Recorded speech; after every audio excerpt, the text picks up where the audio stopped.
पहिल्यांदा या भागामध्ये प्रश्न विचारावा लागणार आहे, पाया पडणं माहीत आहे का? वारकरी संप्रदायात पाया पडतात हे बरोबर आहे, पण आम्हाला आता पाया पडणं माहीत आहे का? काही मंडळी म्हणतील हा प्रश्न विचारावा लागतो, नक्की विचारावा लागतो, कारण आमची पाया पडण्याची पद्धतच बदलली. आमचं पाया पडणं बदललं म्हणून प्रश्न विचारायचंय की पाया पडणं माहीत आहे का? अहो, भगवद्गीतेनं सुद्धा आम्हाला क्रम दिला, त्यामध्ये पहिल्यांदा काय करावं? प्रणिपातेन. भगवद्गीतेचा 4था अध्याय, स्वर देत जा. तद्विधी प्रणिपातेन परिप्रश्नेन सेवया उपदेक्षन्ति ते ज्ञान ज्ञानिन तत्वदर्शिना. यामध्ये पहिला नियम सांगितला प्रणिपातेन, पाया पडावं, संतांच्या पाया पडावं, देवाच्या पाया पडावं. शास्त्र सांगतं मातृ देवो भव, पितृ देवो भव. मातेच्या पाया पडावं, पित्याच्या पाया पडावं. पण अनेकांचा प्रश्न आहे, पाया पडणं कशाला म्हणतात? तुम्ही म्हणाल हा प्रश्न कोणी मांडला? पहिल्यांदा त्याचं नाव सांगा. विठ्ठल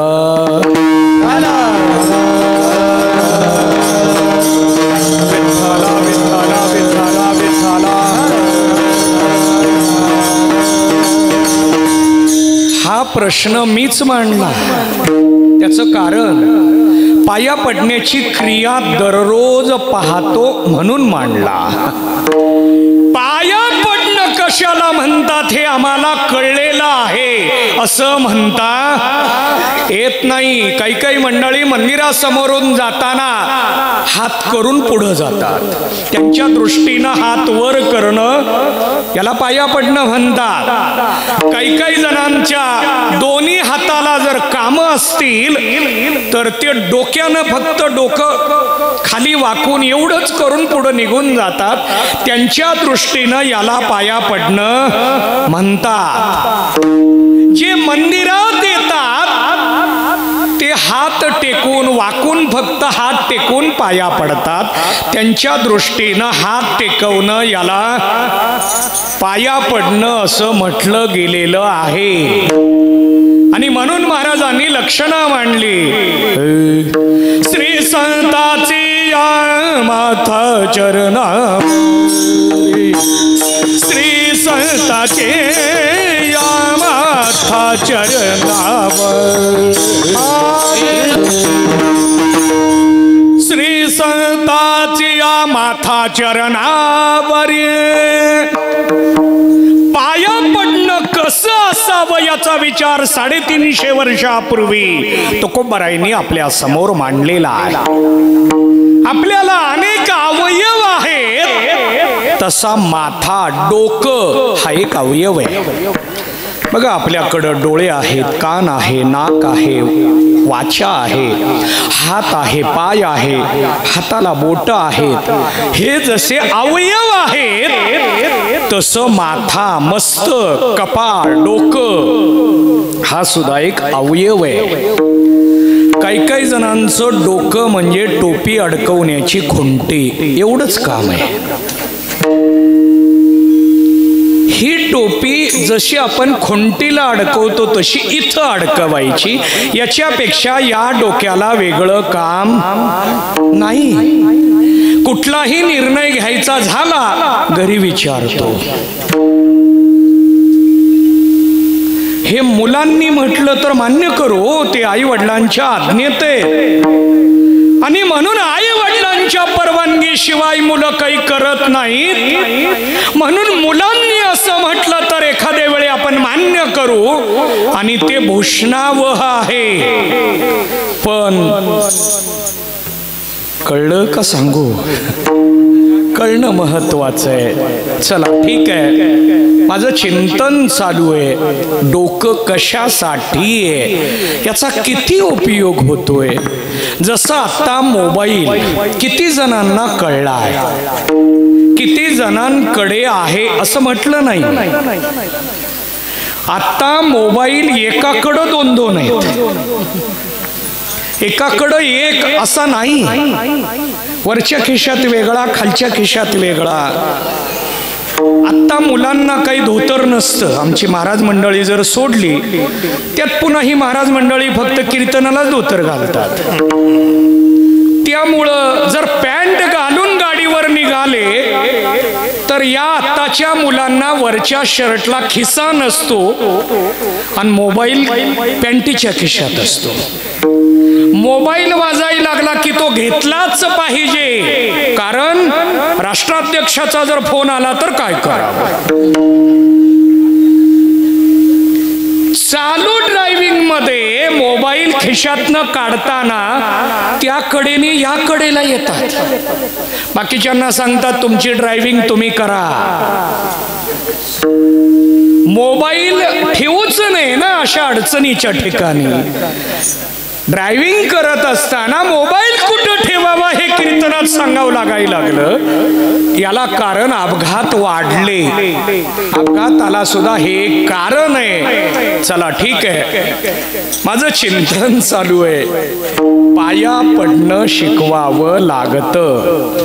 आपल्याला जसे अवयव दिले इतर अवयव तसं कपाळ, डोकं हा एक अवयव आहे. हा कुठं ठेवावा कळलं पाहिजे. हा अवयव आम्हाला कुठं ठेवायचंय किती जणांना कळलेलं आहे प्रश्नचिन्ह आहे. अवयव महत्वाचा आहे, डोकं. आणखीन मी पुढे गेलो नाही. डोकं हे कर्मेंद्रियात तरी बसतं का? कर्मेंद्रिय, ज्ञानेंद्रिय, अंतःकरण, मग वृत्ती, 4 टप्पे अजून वृत्ती पुढे. आपण अलीकडं फक्त कपाळ बघायला लागलोय, डोकं बघायला लागलोय. हे डोकं कुठं ठेवावं? डोकं ठेवायचंय का डोकं हातात द्यायचंय? हा पुन्हा भाग वेगळा. डोकं हातात देण्याचा शब्द बदलला जातो. डोकं म्हणजे शेंडी. शेंडी कुणाच्या हातात देत नसतात. फक्त कंसात लिहायचं, यांना सोडून. सगळ्याची शेंडी हातात आहे. कुणाच्या? विठाला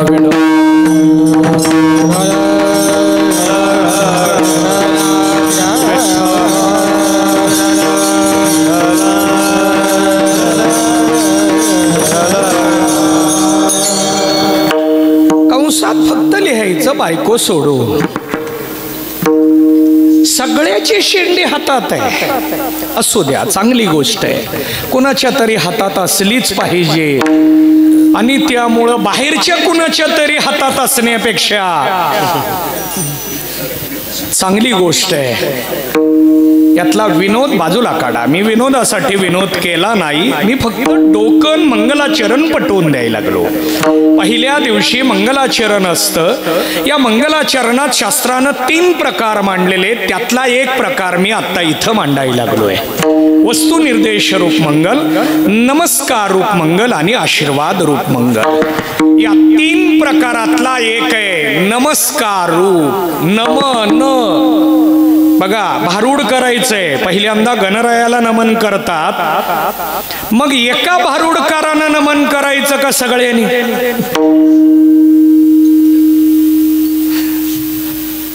विठ्ठल विठ्ठल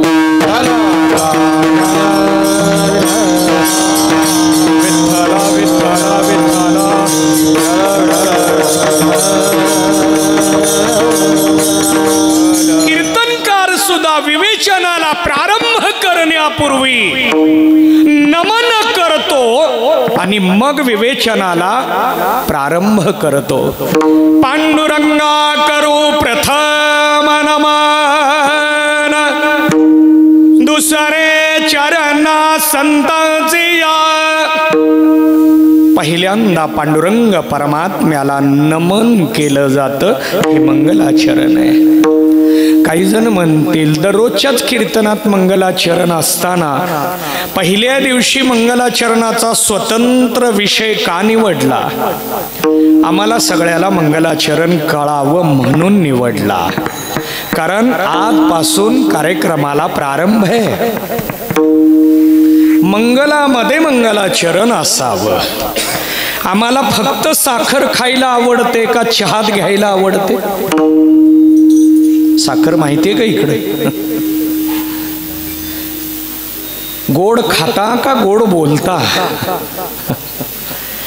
शुगरच्या मंडळींनी गोड खाऊ नये असं शरीर सांगतं, डॉक्टर नाही. शरीर सांगतं आता तुम्ही गोड खाऊ नका, फक्त गोड बोला. आतून सुद्धा वरवर फक्त गोड बोलू नका, नाहीतर आपल्याकडं काही मंडळी फक्त गोडच बोलतात. मग बाकीचे म्हणतात त्यांच्या शब्दावर जाऊ नका बरं का, ते फक्त गोड बोलतात. जाऊ द्या, श्रोते खूप हुशार आहेत. मी सांगण्या अगोदर पुढचं लक्षात यायला लागलं. माझं चिंतन चालू आहे. गोड हा प्रकार जो आहे हा बोलण्यातला आहे का खाण्यातला आहे?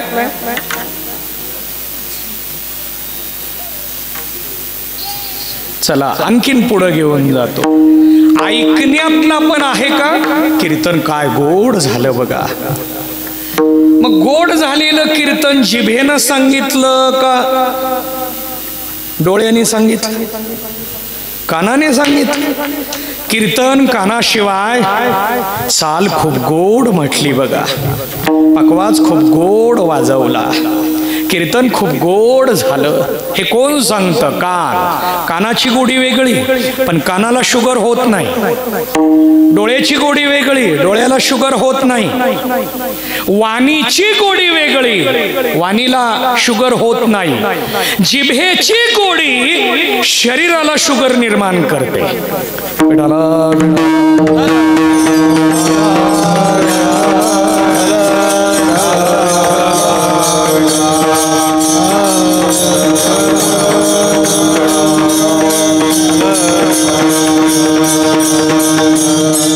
चला ठीक आहे, माझं चिंतन चालू आहे. यामध्ये मी गोडी पटवून द्यायला लागलो होतो. जिभेची गोडी शरीराला शुगर निर्माण करते का शुगर निर्माण झाल्यानंतर जीभ आवरायची?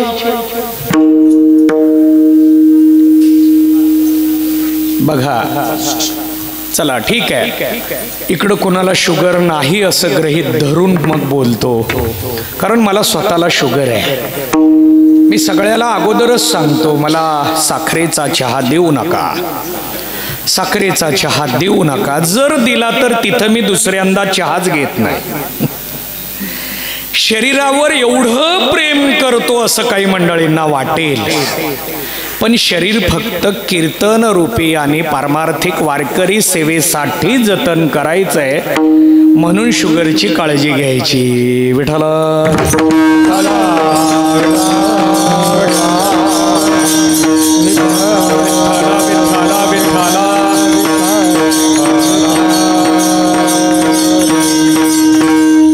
माझं चिंतन चालू आहे. प्रत्येक अवयव आहे आणि या प्रत्येक अवयवाला एक वेगवेगळी गोडी आहे.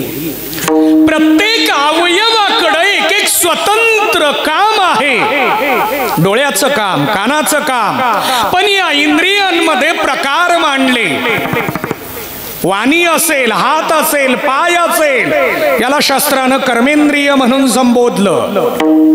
डोळे, कान, जीभ, त्वचा, नाक यांना ज्ञानेंद्रिय म्हणून संबोधलं.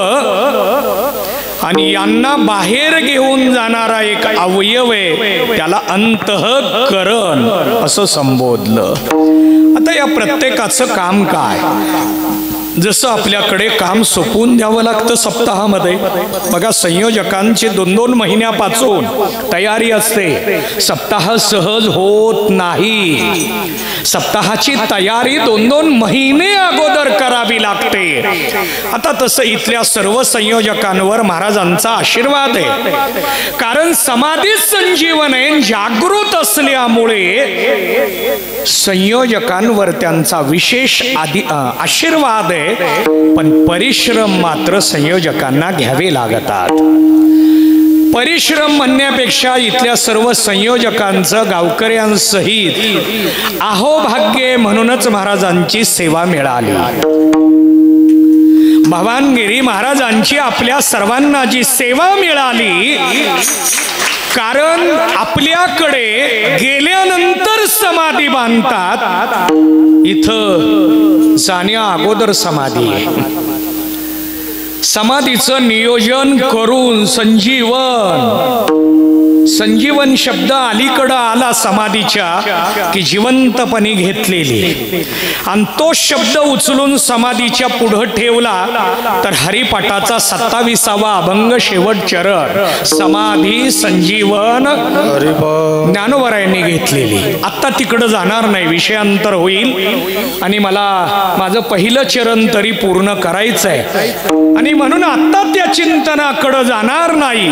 संजीवन समाधी याचा अर्थ आणि समाधी संजीवन याचा अर्थ एक नाही. विडाला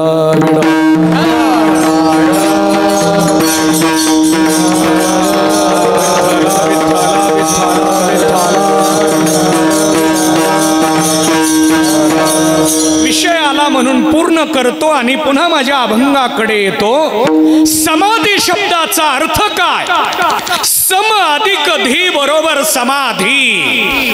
सम शब्दाचा तात्विक अर्थ आहे ब्रह्म. धी शब्दाचा अर्थ बुद्धी. ज्याची बुद्धी ब्रह्मरूप झाली त्या अवस्थेला शास्त्र समाधी म्हणतं.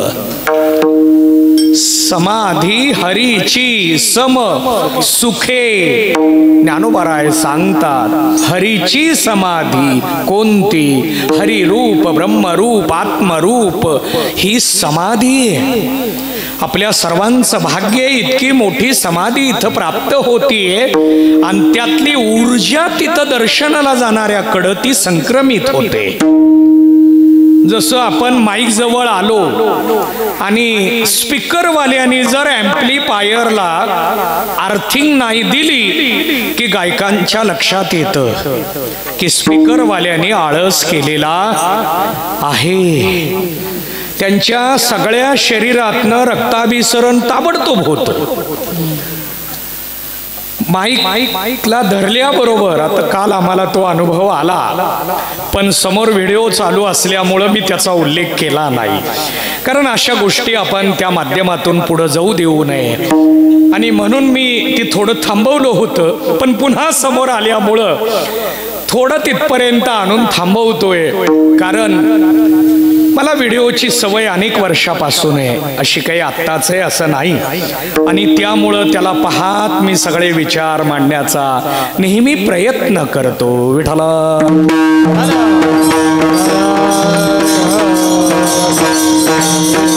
विठ्ठला विठ्ठला. बघा, घेतलेली समाधी, प्राप्त झालेली समाधी आणि दिलेली समाधी फरक आहे. यामध्ये पुन्हा योगाद्वारे प्राप्त झालेली समाधी, ज्ञानाने प्राप्त झालेली समाधी आणि नामाने प्राप्त झालेली समाधी, हे वेगळे 3 प्रकार मी या ठिकाणी मांडले. गेल्यानंतर ची समाधी आणि घेतलेली समाधी. इथली समाधी मात्र संजीवन समाधी आहे. इथल्या सर्व मंडळींचं अहोभाग्य आहे. जाता जाता फक्त अर्धा ते 1 मिनिट काढून मंदिरात येऊन दर्शन घ्यायचं आहे. जास्तही वेळ आपल्याला द्यावा लागत नाही, पण तेवढा सुद्धा जर 1 मिनिट मिळत नसेल तर आपल्याला जन्माला येऊन काहीही अर्थ उरणार. पूर्ण करू वाक्य का अर्धवट ठेवू? अहो इतकी मोठी समाधी आहे, दर्शन घ्यायचंय, डोकं टेकवायचंय. मग हे डोकं संतांसमोर जर टेकत नसेल तर दिलं कशासाठी? हे डोकं असून सुद्धा काही उपयोग नाही. बऱ्याच वेळा आम्हाला माईक दिलेला असतो पण त्याचा उपयोग नसतो. आता माझं नाही म्हणत, गायक किंवा वादक मंडळींची ही तक्रार नेहमी असते. आणि त्यामध्ये माईक दिला पण तो काही उपयोगाचा.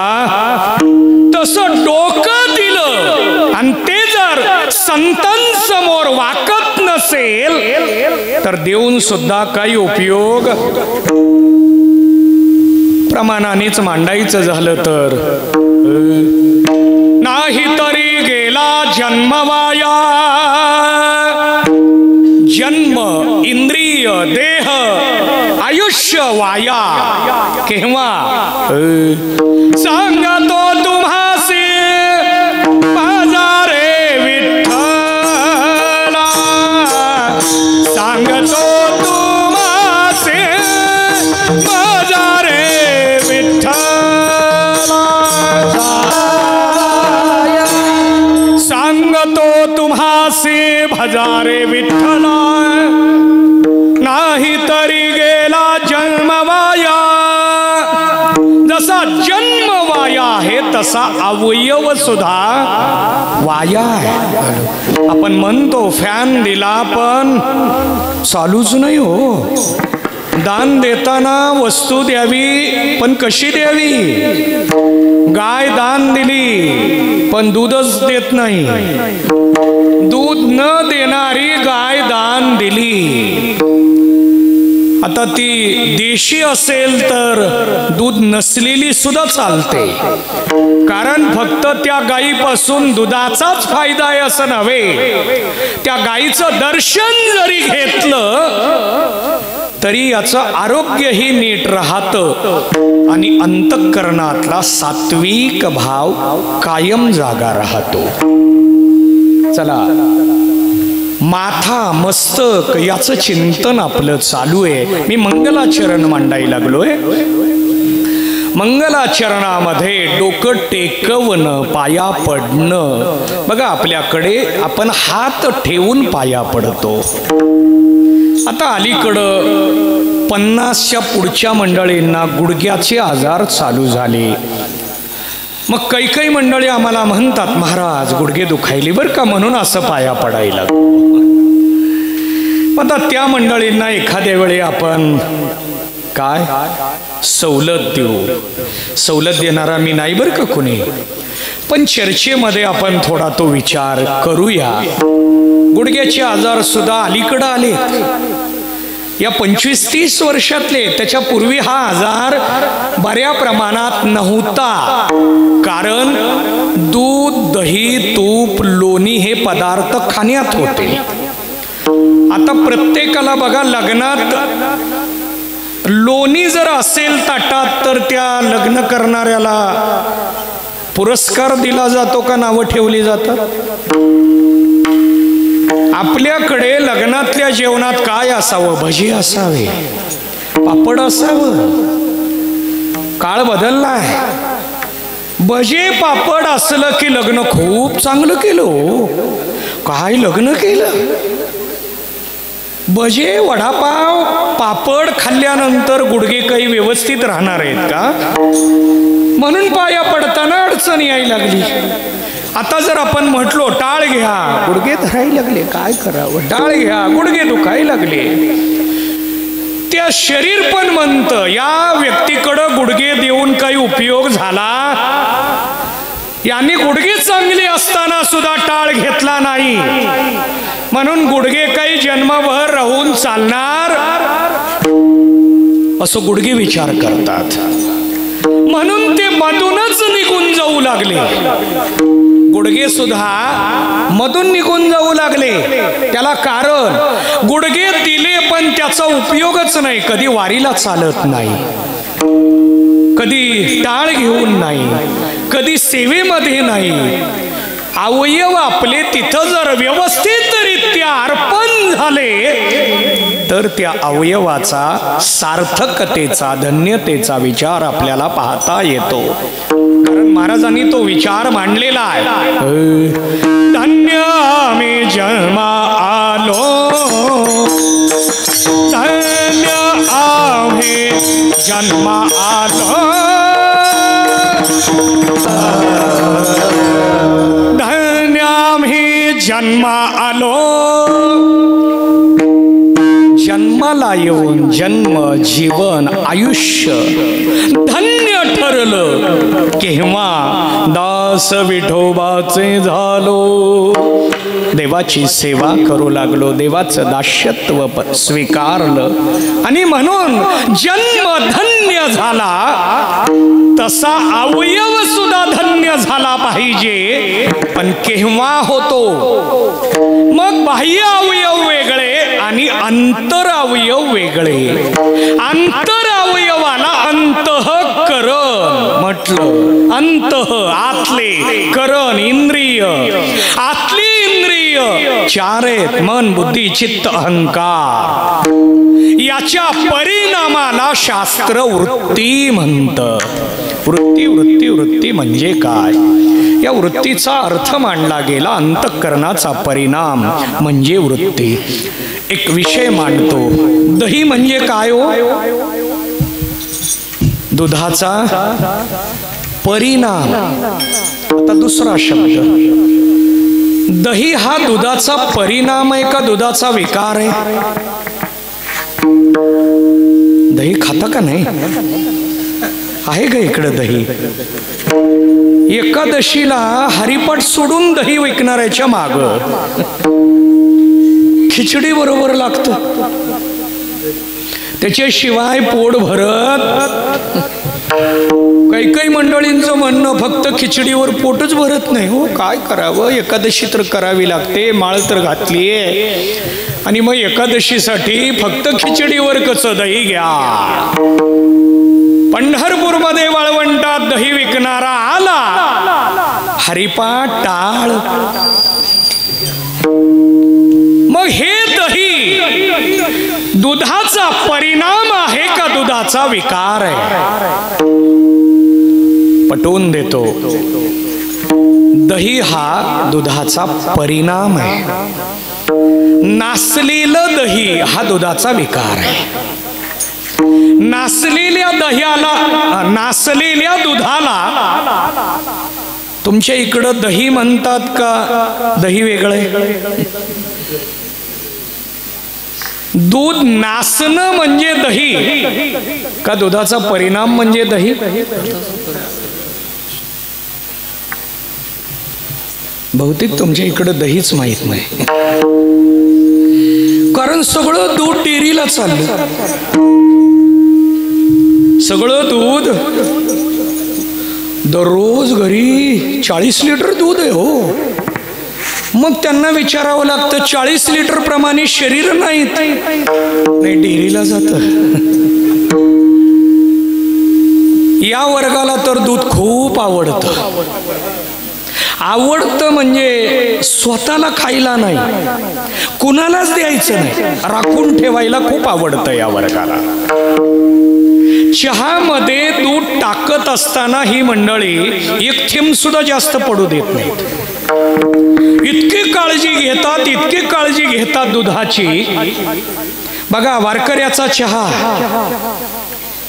घरातला दररोजचा चहा आणि जावयाचा चहा. बघा, पुढचं उत्तर यायच्या आत कळलं.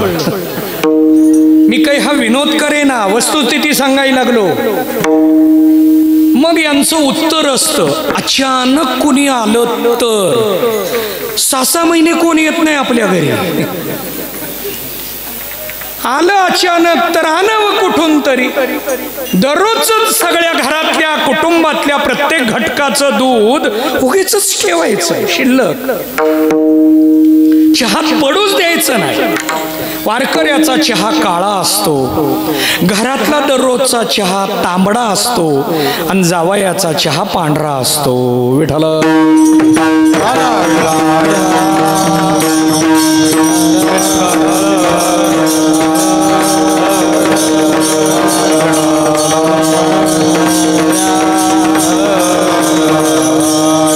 जावयाला कितीही पांढरा चहा द्या, शेपटी वाकडी ती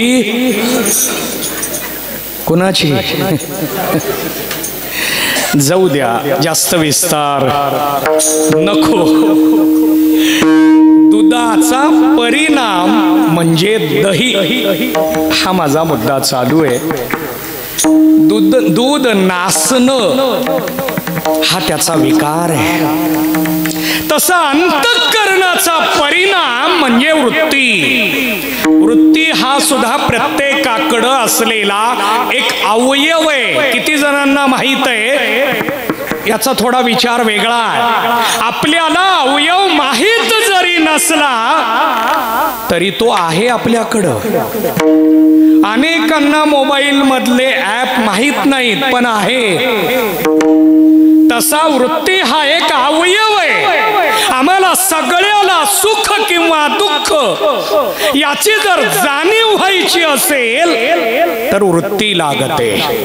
दुःख असो द्या, सुख असो द्या, वृत्तीशिवाय दुःखही भोगू शकत नाही आणि वृत्तीशिवाय सुखही भोगू शकत नाही. आणि म्हणून वृत्तीचा जो विषय आहे तो कोणता असावा?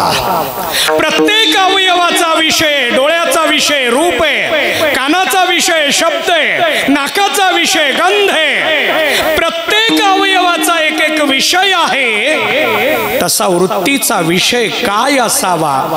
आनंदाला डोळ्यासमोर ठेवून महाराजांनी वृत्तीचा विषय मांडला. प्रस्तुत अभंगाचा समाचरणा दृष्टी विठेवरीचा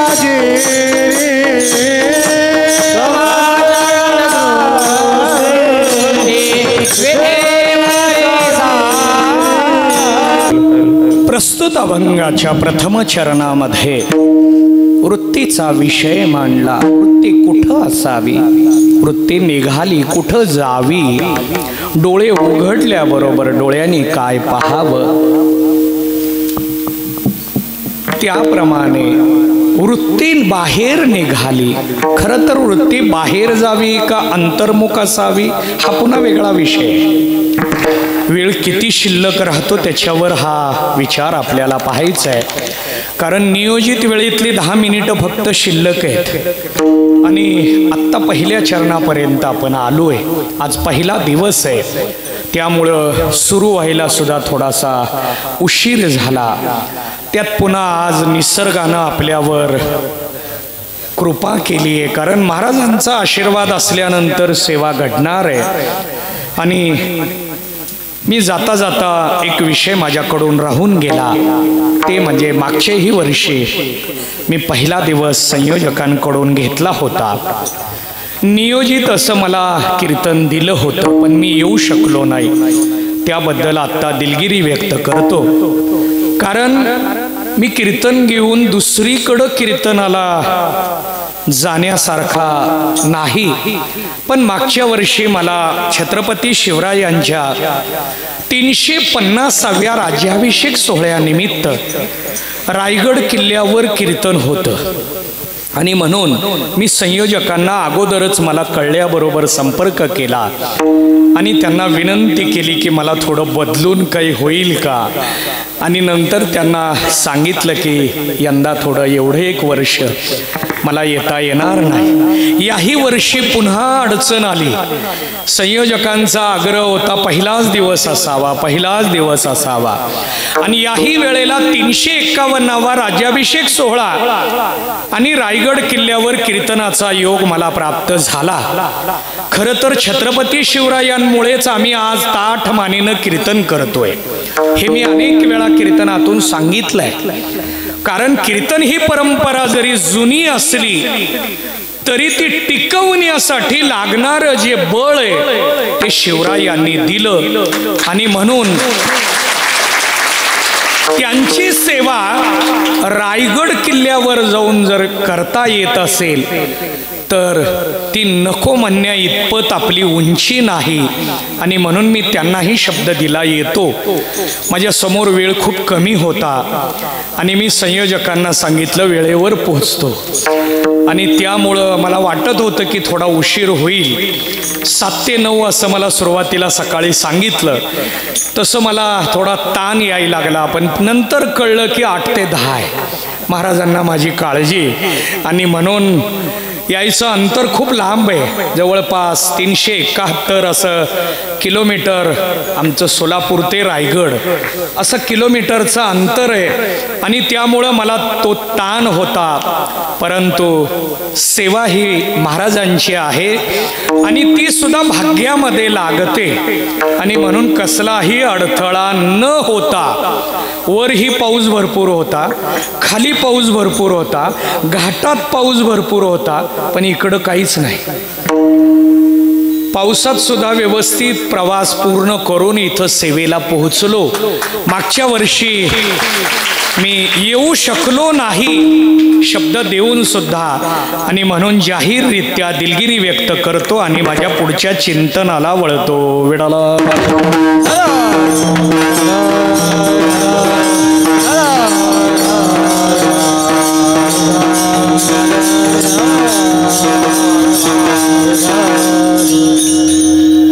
तेथे माझे हरे वृत्ती राहो. तुकोबाराय सांगतात माझी वृत्ती कुठं असावी, माझ्या वृत्तीचा विषय काय असावा, यातून मंगलाचरण आपल्या समोर मांडलेलं आहे. डोकं जसं चरणावर समर्पण करतो आपण, तशी वृत्ती समर्पण करता आली पाहिजे. पण वृत्ती समर्पण करण्यासाठी लागणारा अवयव म्हणजे डोकं आहे. डोकं हा वृत्तीला घेऊन येणारा अवयव आहे. बघा माझ्या समोर फक्त माईक ठेवला आणि लाईट गेली, काही उपयोग? लाईट आहे, माईकच बंद पडला. आतलाही असावा लागतो, हे सुद्धा असावं लागतं. तसं वृत्तीही असावी लागते, डोकंही. हे दोन्ही समर्पण करणं याला पाया पडणं म्हणतात, याला मंगलाचरण म्हणतात. आणि म्हणून तुकोबाराय सांगतात तेथे माझे हरे वृत्ती राहो. या मंगलाचरणाचं आणखी चिंतन करायचंय. सर्वांनी मोठ्या प्रेमानं एक वेळ भजन करू, नंतर उर्वरित चिंतन. विठोबा रखो माये, विठोबा रखो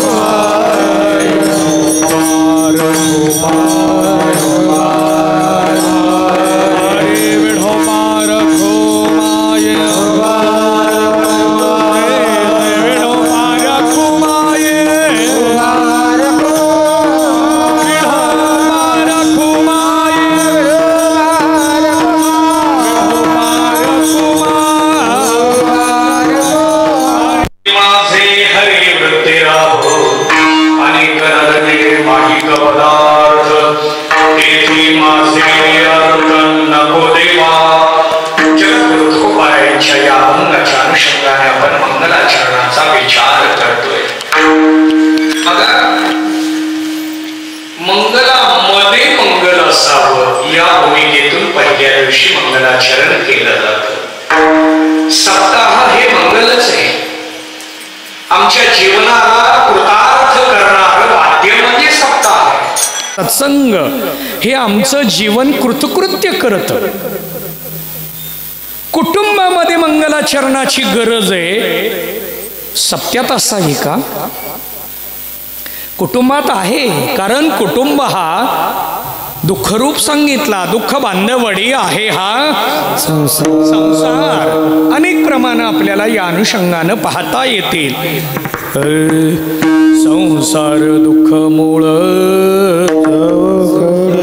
सर्वांच्या पाठातलं प्रमाण आहे. संसाराचा आणि दुःखाचा कार्यकारण भाव संबंध आहे. त्यामुळे दुःखरूप संसारातून सुखरूप होण्याचा प्रवास मंगलाचरणाने करावा लागतो. पण परमार्थात कशासाठी मंगलाचरण? याचं उत्तर असं आहे, परमार्थात मंगलाचरणाची गरज नाही, परमार्थ करणाऱ्यासाठी मंगलाचरणाची गरज आहे. पटवून देतो. परमार्थ करणारा मंगल रूप होऊन करायला लागला तरी त्याला मंगलाचरण कर्तव्य आहे. पटवून देतो. पंढरपूरला गेल्यानंतर चंद्रभागेत आंघोळ करावी. कुणी? ज्याच्याकडे पाप आहे त्यांनी का ज्याच्याकडे नाही त्यांनी? कारण चंद्रभागेचं श्रेष्ठत्व मांडलं. चंद्रभागेत जर आपण स्नान केलं नव्हे पाहिलं तरी पापाची निवृत्ती आहे. बरोबर आहे. मग ज्याच्याकडे पाप नाही अशा संतांनी आंघोळ का करायची? कर्तव्य आहे. कारण तुम्ही आम्ही मोठ्यांकडे पाहात वागत असतो आणि म्हणून ज्ञानोबा याला धर्म अशी संज्ञा देतात. एथ वडील जे जे करीती, सर्वांच्या पाठात यद्दाचरती श्रेष्ठ या श्लोकावर भाष्य करत असताना ज्ञानोबारायांनी विचार मांडला की आम्ही प्रत्येक जण मोठ्यांकडे पाहात. एखाद्याला जर म्हटलं अभंगामध्ये हा शब्द नाही, तुम्ही का म्हटला? आमच्या फडावर आहे. म्हणजे आमचे महाराज म्हणतात मोठ्यांकडं पाहात आम्ही पुढं ती घेऊन जातो. हे मी सकारात्मक उदाहरण दिलं. आता नकारात्मक उदाहरण देतो. तुमच्या इकडं शिवी हा प्रकार माहिती आहे का? मागही मी विचारला होता. मुलं शिव्या देतात का माणसं?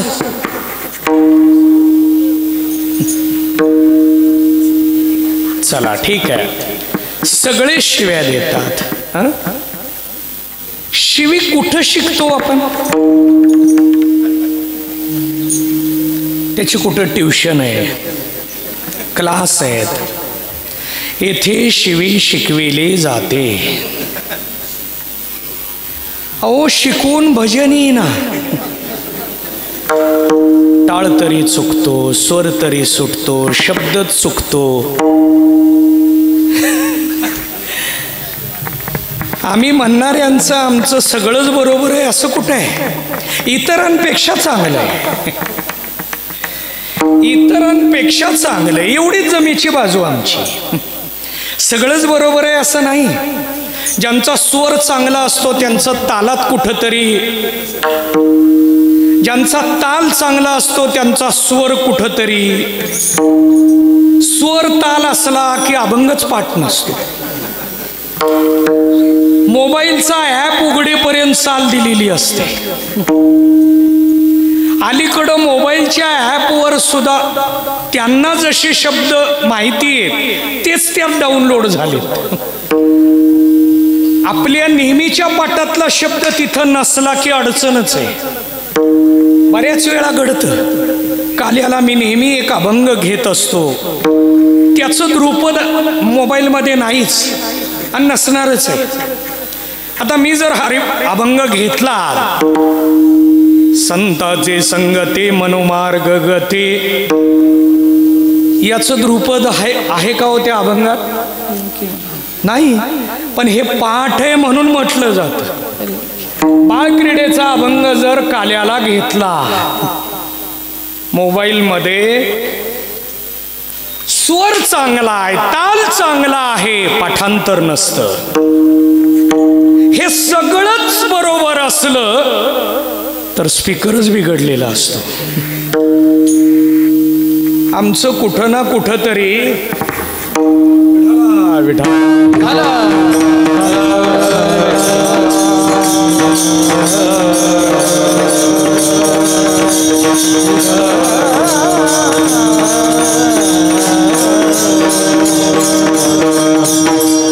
चला, मोठ्यांकडं पाहत आपण पुढं वागतो. म्हणून शिवी हा प्रकार सुद्धा घरामध्ये मोठ्यांच्याकडूनच मुलं शिकतात.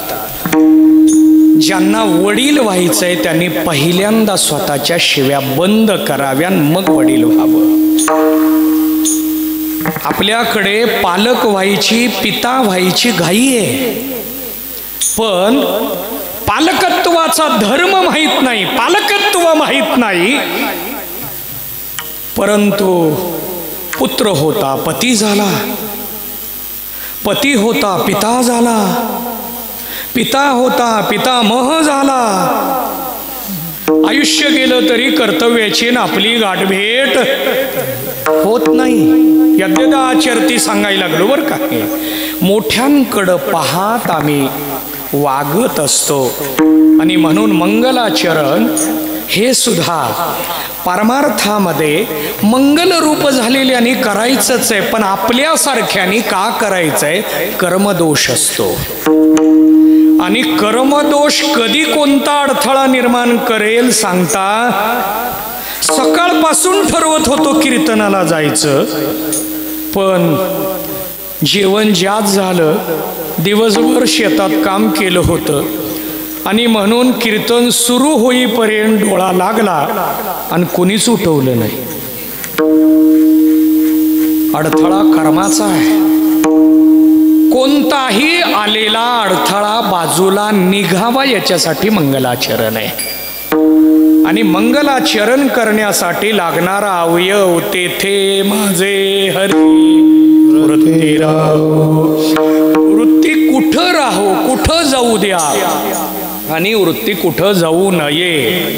आणि न लगे माईक पदार्थ तेथे माझे आरतन नको देवा.